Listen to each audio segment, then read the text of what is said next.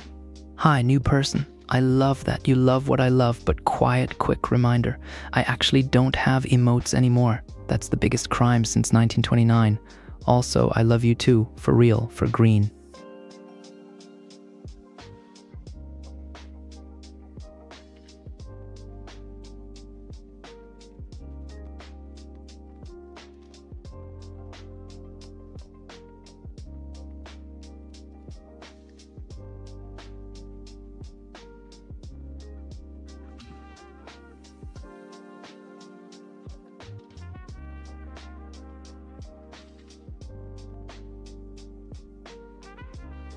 This but louder.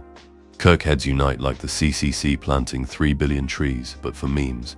It's so real even LBJ would say keep talking while I'm on the toilet. No cap, real history right there.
The one where he kept the whole Senate captive for 3 hours because he wanted to make sure everyone knew he was both mad and very committed.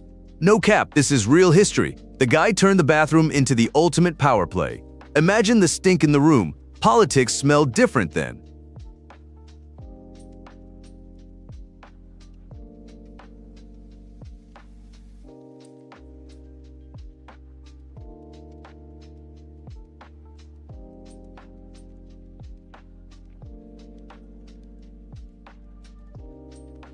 Bro, I read somewhere LBJ was 5 feet 4 inches tall, which is real history. Length and girth, that info is Secret Service safe territory, but legend says he was big on politics. That's all you get from Gloggy.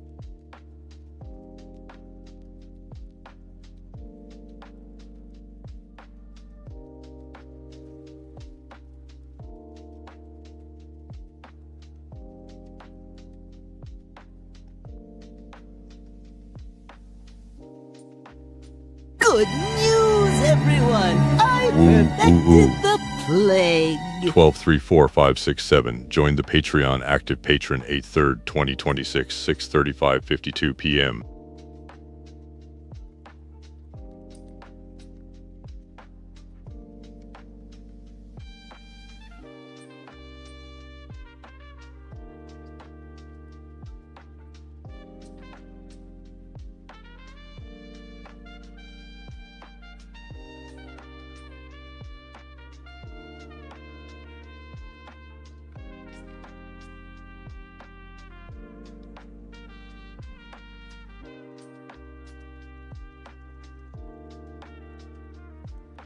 Bro, that's deep. No, but once I dreamed I was stuck in 1936 and a pigeon offered me a map to the promised land. It vanished before I could grab it.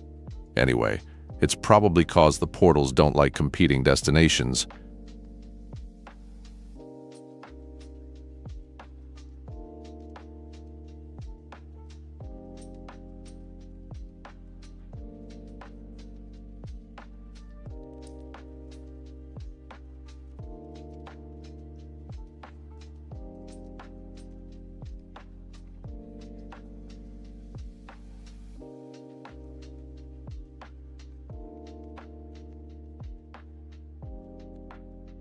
Hold on, okay?